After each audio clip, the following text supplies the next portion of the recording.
Hello बच्चों, नमस्कार। मैं हूं दीपक द्विवेदी और आप सब देख रहे हैं अपना यूट्यूब चैनल डीसीसी सरैया।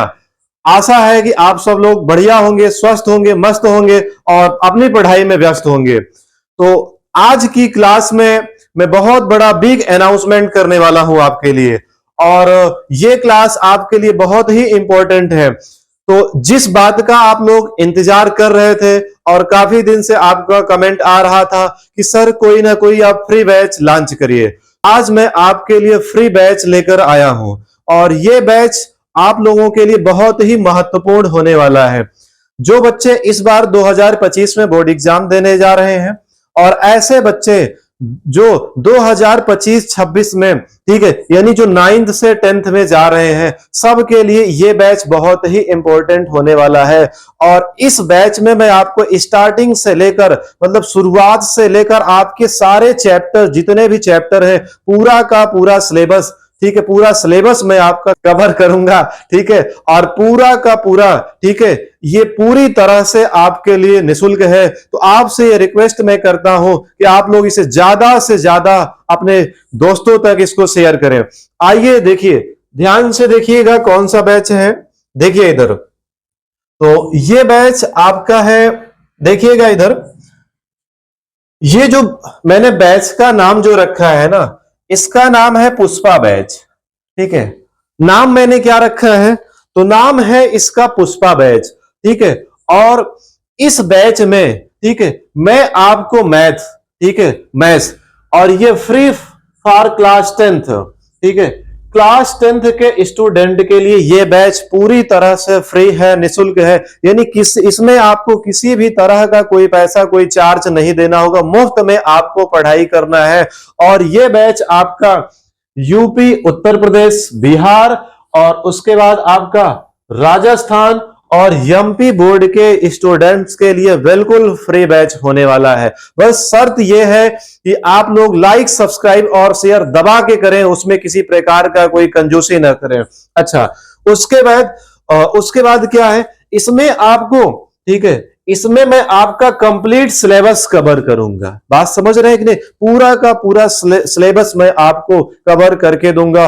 और ये पूरे YouTube पर ऐसा पहली बार होने जा रहा है जब मुफ्त में आपको पूरा सिलेबस फ्री में मिलने जा रहा है, ठीक है। और विथ पीडीएफ रहेगा। बात समझ रहे हैं कि नहीं? पीडीएफ के साथ ये आपको मिलने वाला है। जो भी मैं आपको पढ़ाऊंगा, जितना भी कंटेंट रहेगा, वो आपको वीडियो के अंत में डिस्क्रिप्शन में और टेलीग्राम पर मैं उसका पीडीएफ शेयर कर दूंगा। आपको स्क्रीनशॉट लेने की कोई आवश्यकता नहीं है। आप पीडीएफ से आसानी से आप अपना सुंदर से नोट्स तैयार कर सकते हैं, पढ़ सकते हैं, और बोर्ड एग्जाम में आप ज्यादा से ज्यादा मैक्सिमम मार्क्स ला सकते हैं बच्चों। तो करना आपको यही है कि ज्यादा से ज्यादा लाइक, सब्सक्राइब और शेयर करें और मेरा सपोर्ट करें, ठीक है। ये ठीक है, चलिए आइए स्टार्ट करते हैं, ठीक है। देखिएगा और समझिएगा। चलिए बच्चों, आज का जो मोटिवेशन कोट है, ठीक है, यहां से स्टार्ट करते हैं और पुष्पा बैच की शुरुआत यहां से होने वाली है। तो देखिएगा, ये मंजिलें भी बड़ी जिद्दी होती हैं, ठीक है, ये मंजिलें भी बड़ी जिद्दी होती हैं, हासिल कहां नसीब से होती हैं, मगर वहां तूफान भी हार जाते हैं जहां कश्तियां जिद पर अड़ी होती हैं। तो इसी के साथ हम लोग अपने पुष्पा बैच की शुरुआत करते हैं, जो क्लास 10th के बच्चों के लिए बिल्कुल फ्री है। आइए देखते हैं। तो सबसे पहले, ठीक है माय डियर, मैं आपको सबसे पहले जानते हैं क्या बताने वाला हूं? सबसे पहले मैं आपको विषय सूची बताऊंगा, क्योंकि सबसे जरूरी बात तो यही है कि कंटेंट आपका क्या है। बात समझ रहे ना? मतलब मैथ्स का कंटेंट क्या है, सबसे पहली चीज तो आपको ये पता चले आपका सिलेबस कितना है, ठीक, कितने चैप्टर है उसमें, और कितने अंक का कौन सा चैप्टर एग्जाम में पूछा जाता है, कौन सा चैप्टर इंपॉर्टेंट है और कौन सा नहीं है। चलिए देखते हैं। तो कंटेंट में सबसे पहला चैप्टर आपका क्या है? तो पहला चैप्टर है आपका माय डियर रसगुल्ला, ये है आपका वास्तविक संख्याएं, और इंग्लिश में इसे क्या कहते हैं? Real numbers. और ये आपका, ठीक, ये आपका बोर्ड एग्जाम में 5 अंक का आता है, ठीक है, 5 अंक का ये आपका बोर्ड एग्जाम में पूछा जाता है। कितने नंबर का पूछा जाता है? तो ये आपका 5 अंक का बोर्ड एग्जाम में आता है। समझ रहे हैं कि नहीं? 5 नंबर का ये बोर्ड एग्जाम में आता है। पहला चैप्टर आपका वास्तविक संख्याएं, रियल नंबर्स। ठीक, अब उसके बाद देखिए दूसरा चैप्टर आपका क्या है? तो दूसरा चैप्टर आपका है बहुपद, और इंग्लिश में इसे कहते हैं पॉलिनोमियल्स। ठीक है, ये भी आपका बहुत ही इंपॉर्टेंट चैप्टर है, और इसमें आपके 3-4 चैप्टर मिलाकर ये 18 अंक में पूछे जाते हैं। कितने अंक का आता है? तो ये आपका बोर्ड एग्जाम में 18 अंक के आते हैं। इसमें कौन कौन से चैप्टर हैं ये देखिए, इधर मैंने मंझला कोष्ठक खींच रखा है। बहुपद, पॉलिनोमियल्स, और उसके बाद आपका तीसरा चैप्टर है दो चर वाले रैखिक समीकरण युग्म। ठीक है, pair of linear equations in 2 variables. बात समझ रहे हैं कि नहीं? यानी दो चर वाले रैखिक समीकरण युग्म। उसके बाद चौथा चैप्टर आपका क्या है? तो ये आपका है माय डियर द्विघात समीकरण, इंग्लिश में कहते हैं क्वाड्रेटिक इक्वेशंस, द्विघात समीकरण। ठीक, उसके बाद आपका पांचवा चैप्टर है समांतर श्रेणी, अर्थमेटिक प्रोग्रेशंस। ठीक, यानी ये मिलाके कुल मिलाके आपके 18 अंक के आते हैं। कौन कौन सा चैप्टर है फिर से देखिए? बहुपद, दो चर वाले रैखिक समीकरण युग्म, द्विघात समीकरण, समांतर श्रेणी। ये 4 चैप्टर मिलाके आपके, ठीक है, 18 अंक में पूछे जाते हैं। यानी बहुत ही इंपॉर्टेंट, ठीक है, बहुत ही इंपॉर्टेंट, सारे के सारे चैप्टर बहुत ही इंपॉर्टेंट है। समझ रहे हैं कि नहीं? सबको आपको पढ़ना है अच्छे से मन लगाकर, और बढ़िया से बोर्ड एग्जाम की तैयारी करना है। आगे देखिए, तो जो आपका 6वां चैप्टर है वो आपका त्रिभुज है, त्रिभुज यानी ट्रायंगल। ठीक, और ये आपका बोर्ड एग्जाम में 5 अंक का पूछा जाता है। 5 नंबर का ट्रायंगल आपका त्रिभुज बोर्ड एग्जाम में पूछा जाता है। ठीक, उसके बाद 7वां चैप्टर आपका कौन सा है? निर्देशांक ज्यामिति। ठीक, कोऑर्डिनेट ज्योमेट्री। बात समझ रहे हैं कि नहीं? निर्देशांक ज्यामिति, ये आपका बोर्ड एग्जाम में बच्चों, ये आपका बोर्ड एग्जाम में 5 अंक का, 5 नंबर में ये आपके पूछे जाते हैं। प्रश्न बनते हैं जैसे बहुविकल्पी प्रश्न जिनका गोला आपको भरना होता है, और उसके बाद आपका अति लघु उत्तरीय प्रश्न जो आपका 2 अंक में पूछे जाते हैं। उसके बाद दीर्घ उत्तरीय प्रश्न जो आपके 4 अंक में पूछे जाते हैं। फिर आपका विस्तृत उत्तरीय या दीर्घ उत्तरीय प्रश्न जो आपके 6 नंबर में बोर्ड एग्जाम में पूछे जाते हैं। यानी सारे के सारे चैप्टर आपका इंपॉर्टेंट है। और 8वां चैप्टर है भाई आपका त्रिकोणमिति का परिचय, इंट्रोडक्शन टू ट्रिगोनोमेट्री। ठीक, ये आपका 6 अंक में बोर्ड एग्जाम में पूछा जाता है। ठीक, तो ये 8 चैप्टर आपके थे। इसके बाद देखिएगा, इसके बाद भी अभी चैप्टर हैं बहुत सारे। तो आपका 9वां चैप्टर है, अगला चैप्टर देखिएगा 9वां, त्रिकोणमिति के कुछ अनुप्रयोग, सम एप्लीकेशंस ऑफ ट्रिगोनोमेट्री। ठीक है, त्रिकोणमिति के कुछ प्रयोग, और ये आपका बोर्ड एग्जाम में 6 अंक का पूछा जाता है। 6 नंबर का बोर्ड एग्जाम में पूछा जाता है। उसके बाद देखिए 10वां चैप्टर आपका क्या है? 10वां चैप्टर आपका वृत्त है, सर्कल। समझ रहे हैं कि नहीं? और ये आपका बोर्ड एग्जाम में 5 अंक का पूछा जाता है। बात समझ रहे हैं कि नहीं? ठीक है, इसी प्रकार से अगला चैप्टर आपका 11वां चैप्टर है, वृत्तों से संबंधित क्षेत्रफल, एरियाज रिलेटेड टू सर्कल्स। ठीक, ये ठीक है, एरियाज रिलेटेड टू सर्कल्स। उसके बाद आपका 12वां क्या है? पृष्ठीय क्षेत्रफल और आयतन, सरफेस एरियाज एंड वॉल्यूम्स। इन दोनों चैप्टर को मिलाकर, ठीक है, समझ रहे हैं कि नहीं मेरे प्यारे शेर शेरनियों? इन दोनों चैप्टर को मिलाकर आपका 10 अंक का 10 नंबर के प्रश्न आपसे पूछे जाते हैं। उसके बाद आपका 13वां चैप्टर है सांख्यिकी, स्टैटिक्स। ठीक, और 14वां और अंतिम लास्ट चैप्टर है आपका प्रायिकता, प्रोबेबिलिटी। ठीक, इन दोनों को मिलाकर आपसे 10 अंक के यानी 10 नंबर के प्रश्न पूछे जाते हैं।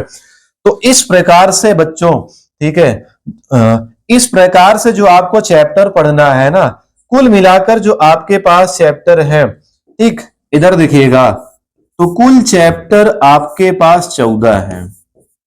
ठीक, कुल चैप्टर की संख्या कितनी है? तो ये आपके पास कुल मिलाकर 14 चैप्टर हैं। इन्हीं चैप्टर ठीक है, इन्हीं 14 चैप्टर को आपको अच्छे से पढ़ना है, तैयार करना है और इनसे मिलाकर, ठीक, इनसे इस प्रकार से कुल मिलाकर ये आपके 70 अंक बन जाते हैं। समझ में आई कि नहीं?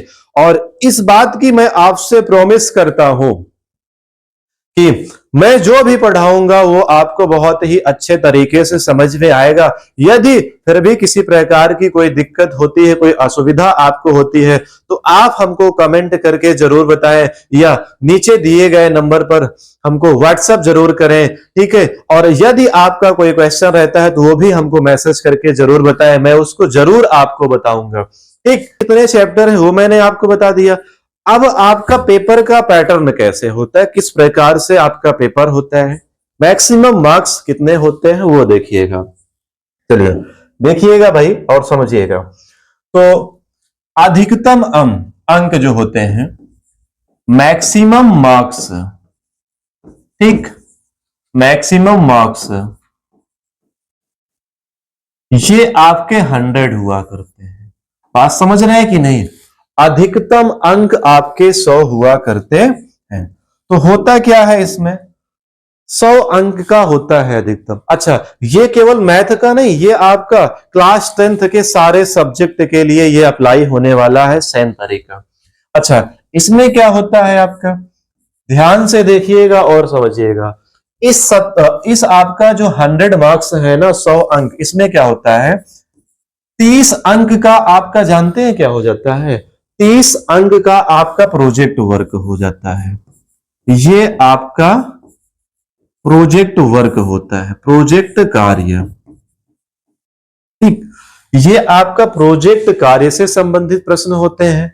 इसमें आपको करना क्या होता है, इसमें आपको, ठीक है, फाइल लिखना होता है, ठीक है, इसमें आपको फाइल लिखना होता है।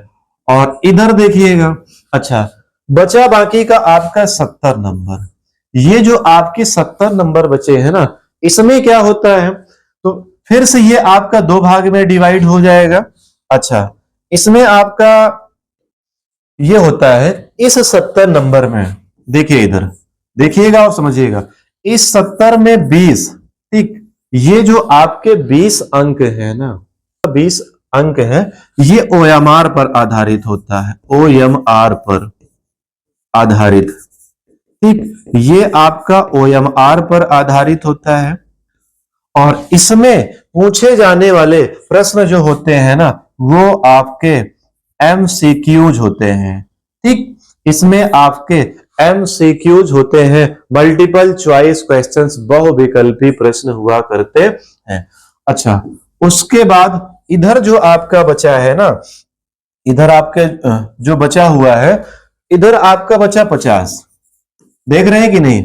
ये जो आपका 50 नंबर बचेगा ना, इसमें क्या होता है, यही आपका लिखित हुआ करता है, ठीक है माय डियर। तो यही आपका लिखित होता है, ठीक, ये आपका लिखित होता है।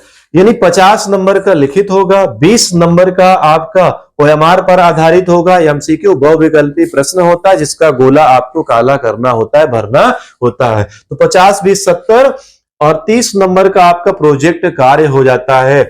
इसमें आपको करना क्या होता है, इसमें आपको, ठीक है, फाइल लिखना होता है, ठीक, इसमें आपको फाइल लिखना पड़ता है।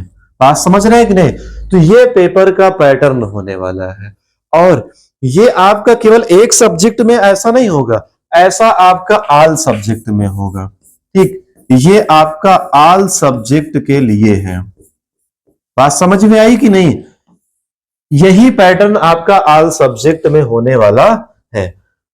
तो उम्मीद है कि ये आपको अच्छी तरह से समझ में आया होगा, ठीक है, कि कैसे प्रश्न, कितने अंक का पेपर होता है और कैसे कैसे होता है। ये पेपर का पैटर्न आपको अच्छी तरीके से समझ में आया होगा। चलिए, अब उसके बाद, ठीक, ये जो आपका पहला चैप्टर है, मैं इसको स्टार्ट करता हूं, आज से स्टार्ट करता हूं और बिल्कुल एकदम जीरो से, बेसिक से पढ़ाऊंगा। ध्यान से देखिएगा, समझिएगा। आपका जो पहला चैप्टर था ना, चैप्टर का नाम क्या है? तो जो आपका पहला चैप्टर है इसका नाम क्या है आपका? वास्तविक संख्याएं। ठीक, वास्तविक संख्याएं। ठीक, वास्तविक संख्याएं। इंग्लिश में इसे क्या कहते हैं? Real numbers. ठीक, इंग्लिश में कहते हैं रियल नंबर्स। अच्छा, चलिए, ये तो आपका पहला चैप्टर है। अब मैं स्टार्ट कर रहा हूं, बिल्कुल जीरो से स्टार्ट करूंगा। आप लोग अच्छे से देखिएगा, समझिएगा और पढ़िएगा। सबसे पहली चीज तो हमको ये बताइए आप, ठीक, कि अंक क्या होता है आपका? ठीक, सबसे पहली चीज अंक, डिजिट। ठीक, ये क्या होते हैं? सबसे पहली चीज तो आप हमको ये बताइए कि आपके अंक क्या होते हैं, डिजिट क्या हुआ करते हैं। एक तो अंक ये आपके 1 से लेकर 9 तक हुआ करते हैं, समझ रहे हैं कि नहीं? 1 से लेकर 9 तक, और उसमें आपका जीरो भी शामिल होता है, यानी 1, कामा 2, ठीक, कामा 3, 4, 5, 6, 7, 8, 9। बात समझ रहे हैं कि नहीं? 1 से लेकर पूरा 9 तक, और उसके बाद आपका जीरो भी अंक में ही काउंट किया जाता है। यानी कुल अंक कितने हुए? तो कुल अंकों की संख्या। ठीक, सबसे जरूरी चीज तो यही है, कुल अंक बराबर 10। ठीक है, यानी कुल अंकों की संख्या प्यारे बच्चों 10 हुआ करती है। बिल्कुल परेशान ना हो, कोई दिक्कत की बात नहीं है। इसका पीडीएफ मैं आपको, ठीक है, वीडियो के डिस्क्रिप्शन में और उसके बाद टेलीग्राम पर भी शेयर कर दूंगा। वहीं से आपको अपने फेयर तैयार करना है, ठीक है, लिखना वहीं से, आपको स्क्रीनशॉट लेने की कोई आवश्यकता नहीं, केवल इसमें आपको समझना है अच्छी तरीके से। ठीक है, अब चलिए, अंक के बाद आपका अगला टॉपिक क्या है? अच्छा, अंक तो हो गया, अब उसके बाद आपका प्राकृतिक संख्याएं आते हैं। ठीक, तो यहां पर हेडिंग डालते हैं प्राकृतिक संख्याएं। प्राकृतिक संख्याएं। ठीक, प्राकृतिक संख्याएं, इंग्लिश में इसे कहते हैं नेचुरल नंबर्स।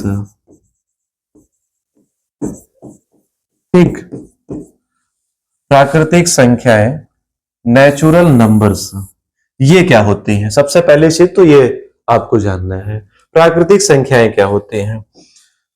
तो आप में से बहुत से बच्चों को ये पता होगा कि प्राकृतिक संख्याएं होती क्या है। चलिए देखिएगा, मतलब गिनती में प्रयोग होने वाली संख्याओं को हम लोग क्या कहते हैं? प्राकृतिक संख्याएं कहते हैं।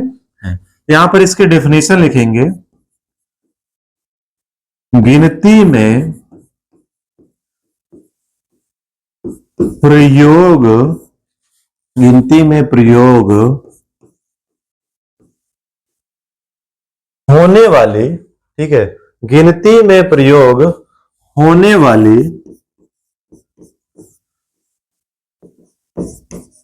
संख्याओं को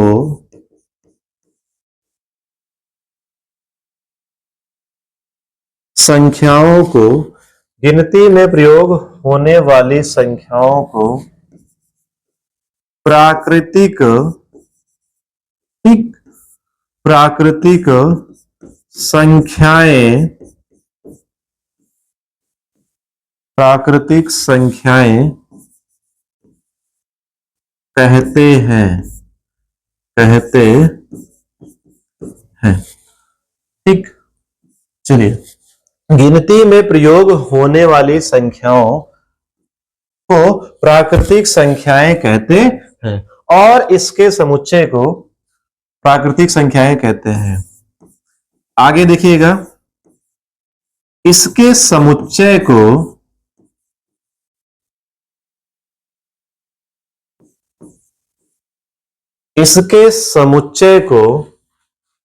N, N for natural numbers, n से प्रदर्शित करते हैं। ठीक है, n से प्रदर्शित करते हैं। चलिए ठीक, अब इसका एग्जाम्पल देखते हैं, समझते हैं प्राकृतिक संख्याएं क्या होती हैं। तो एक बार डेफिनेशन फिर से देखिएगा। गिनती में प्रयोग होने वाली संख्याओं को प्राकृतिक संख्याएं कहते हैं। इसके समुच्चय को n से, ठीक है, यहां पर देख रहे हैं कि नहीं, इसको मैं हाईलाइट कर दे रहा हूं, n से प्रदर्शित करते हैं। यानी n बराबर आपका क्या होगा, n बराबर, ठीक, ये मझला कोष्टक लगाकर जब इसके बीच में हम कोई संख्या लिखेंगे तो सेट कहलाता है, आपका समुच्चय कहलाता है। ठीक है, n बराबर, अच्छा गिनती कहां से, आपका 1 से शुरू होता है ना, लिखिए 1, 2, 3, 4, 5, इसी तरीके से आप लिखते रहिए, डॉट डॉट डॉट डॉट, ठीक, इनफाइनाइट, अनंत तक। और कभी ये आपका समाप्त होने वाला है ये नहीं है, कभी आपका खत्म होने वाला नहीं है, कभी खत्म नहीं होता है। ठीक है, एक से लेकर इनफाइनाइट अनंत तक आपकी गिनती चलती रहती, कभी समाप्त होती नहीं है। अब ये सिंबल किसका है, तो बच्चों ये सिंबल आपका अनंत का होता है। ठीक, ये किसका सिंबल है, अनंत का होता है। और इसे इंग्लिश में जानते हो क्या कहते हैं, इंग्लिश में इसे इनफाइनाइट बोलते हैं।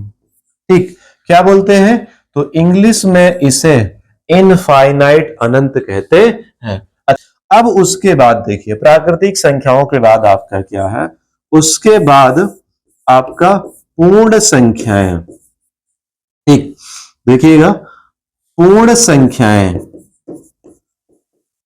ठीक, पूर्ण संख्याएं। और इसी प्रकार से आपको पीडीएफ भी, मेरे द्वारा हाथ से लिखी हुई पीडीएफ भी आपको मिलेगी। ठीक है, पूर्ण संख्याएं, इसे इंग्लिश में क्या कहते हैं, तो इंग्लिश में इसे कहते हैं होल नंबर्स। ठीक,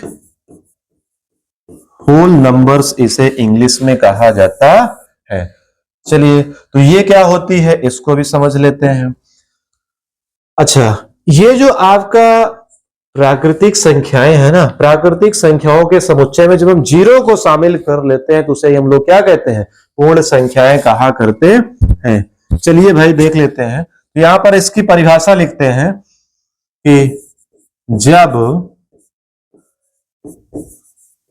प्राकृत संख्याओं के समुच्चय में, जब प्राकृत, ठीक है, जब प्राकृत संख्याओं के, आगे देखिएगा, जब प्राकृत संख्याओं के समुच्चय में,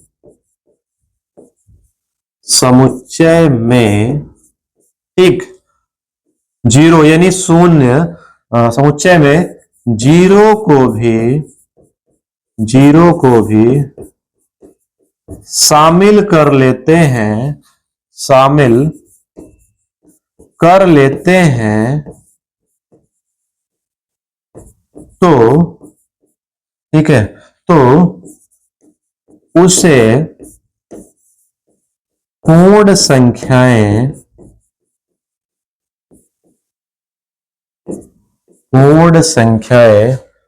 ठीक है, शामिल कर लेते हैं तो उसे पूर्ण संख्याएं कहते हैं, पूर्ण संख्याएं कहते हैं। ठीक है, पूर्ण संख्याएं कहते हैं। तथा इसके समुच्चय को, इसके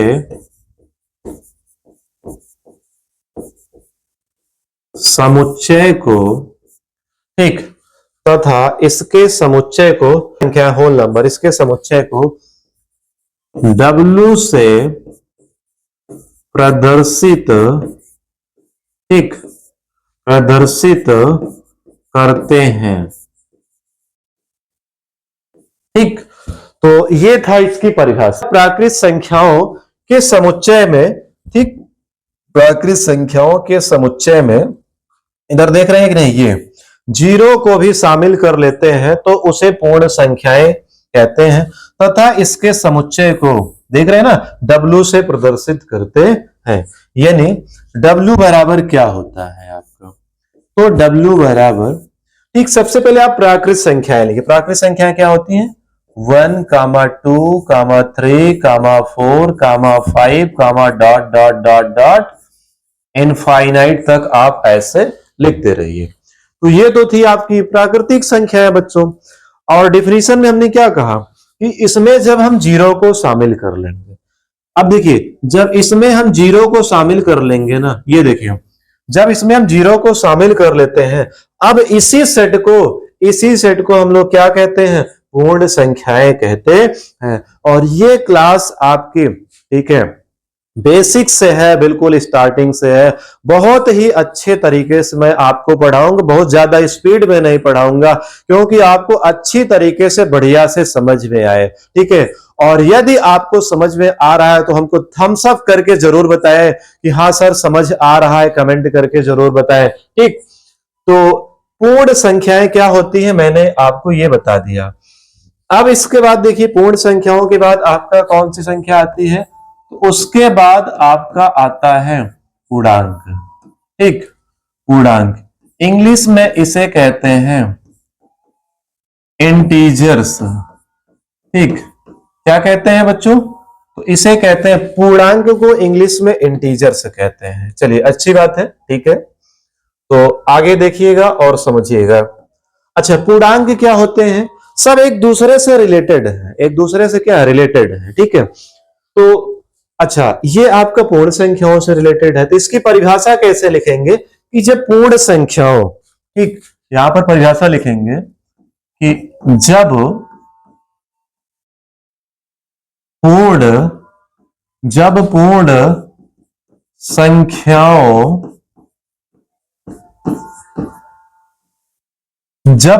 संख्याओं के समुच्चय में,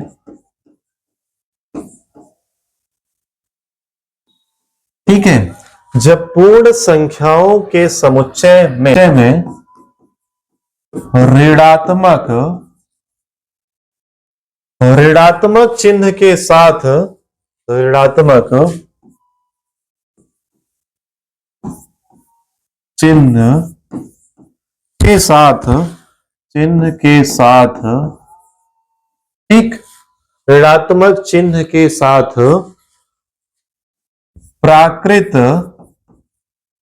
अच्छा हम चाहे प्राकृत लिखे चाहे प्राकृतिक लिखे, बात हो, प्राकृत संख्याओं, इसको शॉर्ट में लिखते हैं, प्राकृत संख्याओं को भी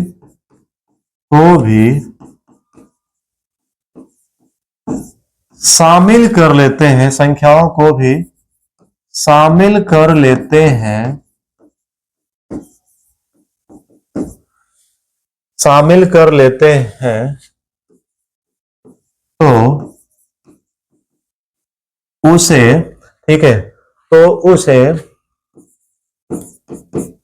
पूर्णांक, ठीक है, तो उसे पूर्णांक कहते हैं,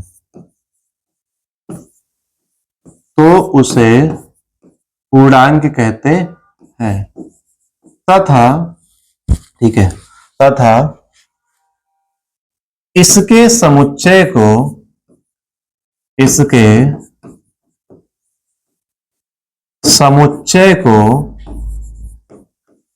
तथा इसके समुच्चय को पूर्णांक इंटीजर्स, ठीक है, आई से, ठीक है, आई से प्रदर्शित करते हैं, ठीक, आई से प्रदर्शित करते हैं,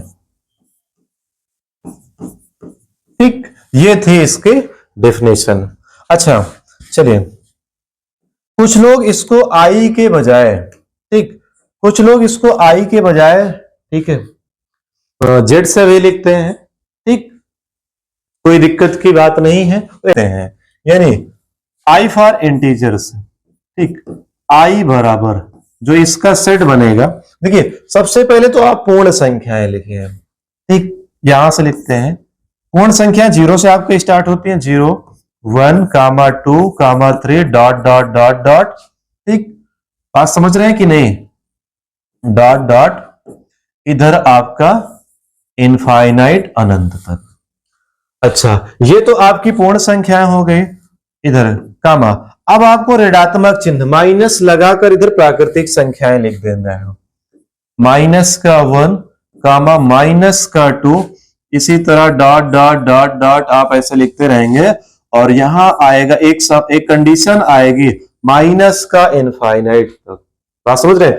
यानी हम डायरेक्ट ये भी कह सकते हैं कि माइनस का इनफाइनाइट से लेकर प्लस का इनफाइनाइट तक क्या होता है बच्चों, आपका पूर्णांक हुआ करता है।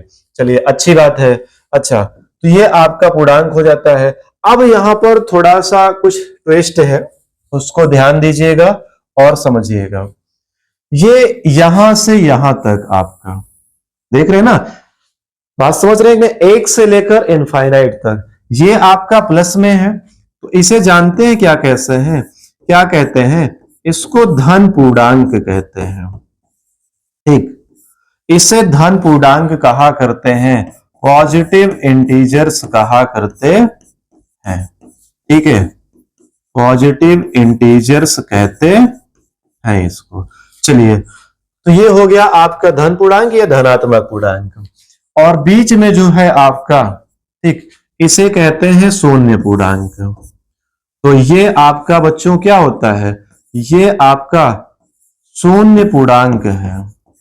ठीक, शून्य पूर्णांक, ये आपका शून्य पूर्णांक होता है। अच्छा, अब देखिए जितने माइनस में है यहां, ठीक है, माइनस का 1 से लेकर माइनस का इनफाइनाइट तक ये आपका माइनस में है बच्चों ना, इसे जानते हैं क्या कहते हैं, इसे ऋण पूर्णांक कहते हैं। क्या कहते हैं?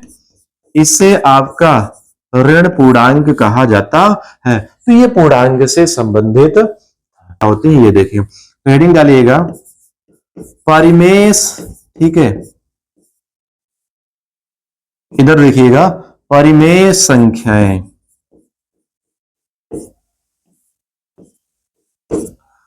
परिमेय संख्याएं इंग्लिश में इसे क्या कहते हैं, रेशनल नंबर्स।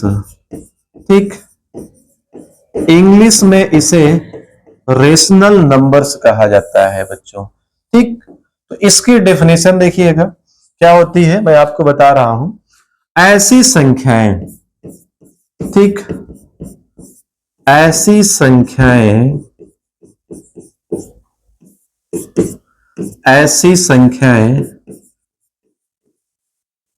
जिन्हें P अपान Q, ठीक, जिन्हें P अपान Q के रूप में, क्यों के रूप में, ठीक है, P अपान Q के रूप में लिखा, ठीक है, के रूप में लिखा जा सकता है, लिखा जा सकता है, ठीक है, उन्हें परिमेय संख्याएं कहते हैं। क्या कहते हैं? उन्हें परिमेय संख्याएं, ठीक है, परिमेय संख्याएं कहते हैं। ठीक है, उन्हें परिमेय संख्याएं कहते हैं। ठीक है, अच्छा, यहां पर भी कुछ कंडीशंस हुआ करती हैं। एक बार डेफिनेशन फिर से देखिए, ऐसी संख्याएं जिन्हें P अपान Q के रूप में लिखा जा सकता है उन्हें परिमेय संख्याएं कहते हैं। ठीक, रेशनल नंबर्स, इसे R से लिखा जाता है। अच्छा, यहां पर कुछ कंडीशन क्या होती है, तो कंडीशन आपकी ये होती है, जहां, ठीक, देखिएगा इधर कुछ कंडीशन होता है।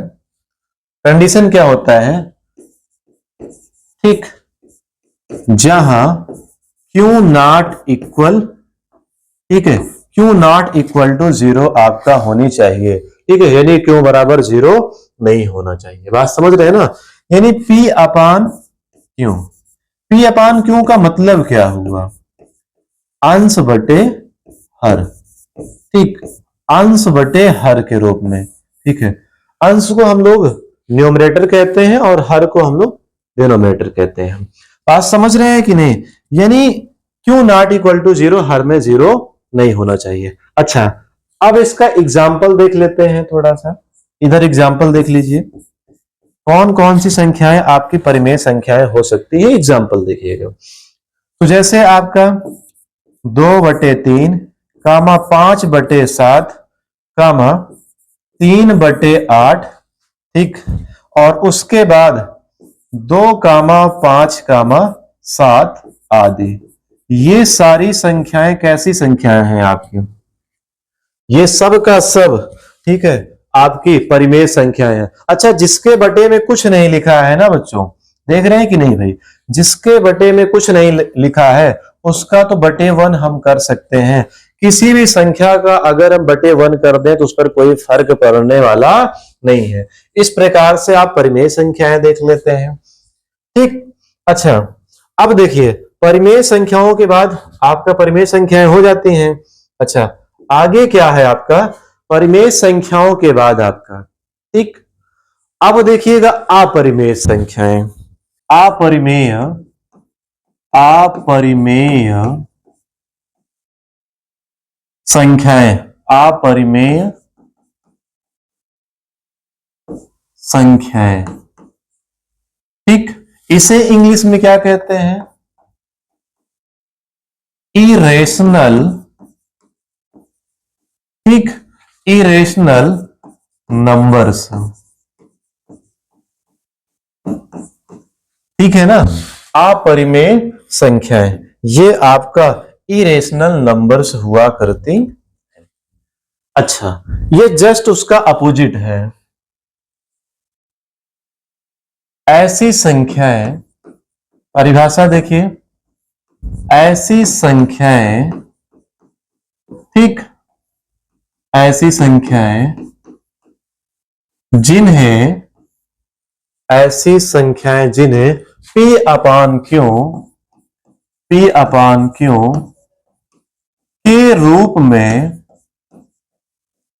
के रूप में नहीं लिखा जा सकता है, नहीं लिखा जा सकता है, नहीं लिखा जा सकता है, ठीक है। यानी ऐसी संख्याएं जिन्हें P/Q के रूप में नहीं लिखा जा सकता है उन्हें हम लोग क्या कहते हैं बच्चों? उन्हें हम अपरिमेय संख्याएं, इरेशनल नंबर्स कहा करते हैं। इसका एग्जाम्पल थोड़ा सा देख लेते हैं और समझिएगा, देखिएगा। तो एग्जाम्पल क्या होता है आपका, ठीक, जिन्हें आप P/Q के रूप में न लिख सकें, जैसे रूट की संख्या है जिनका आप वर्ग, ठीक है, वर्गमूल न निकाल पाए। रूट का 2, रूट का 7, रूट का 11, ठीक है, और पाई, पाई भी तो आपकी एक अपरिमेय संख्या होती है। उसके बाद हम लिखें जैसे 1.01, फिर 001, फिर उसके बाद क्या लिख दें? 0001, बात समझ रहे हैं कि नहीं? फिर डॉट डॉट आदि। ये ऐसी संख्याएं लिखी हैं बच्चों, ठीक है, जिन्हें आप P/Q के रूप में नहीं लिख सकते हैं। बात समझ रहे हैं कि नहीं? ये सब अपरिमेय संख्याएं हैं। अच्छा, अपरिमेय संख्याएं के बाद आपका क्या आता है? वास्तविक संख्याएं, ठीक। और ये आज के वीडियो का लास्ट और अंतिम टॉपिक होने वाला है, वास्तविक संख्याएं, ठीक, वास्तविक संख्याएं। चलिए, ये आपका अंतिम टॉपिक है, वास्तविक संख्या। इंग्लिश में इसे क्या कहते हैं? ये आपका होता है रियल नंबर्स, ठीक है, रियल नंबर्स, ठीक। चलिए, अब इसकी डिफिनेशन क्या होती है ये देखिएगा। वास्तविक संख्याएं रियल नंबर्स है, तो सभी परिमेय और अपरिमेय संख्याओं को वास्तविक संख्याएं कहते हैं। इसकी परिभाषा लिखेंगे, सभी परिमेय और, सभी परिमेय और, ठीक, और अपरिमेय, परिमेय और अपरिमेय संख्याओं, सभी परिमेय और अपरिमेय संख्याओं को, ठीक है, सभी परिमेय और अपरिमेय संख्याओं को वास्तविक, ठीक है बच्चों, वास्तविक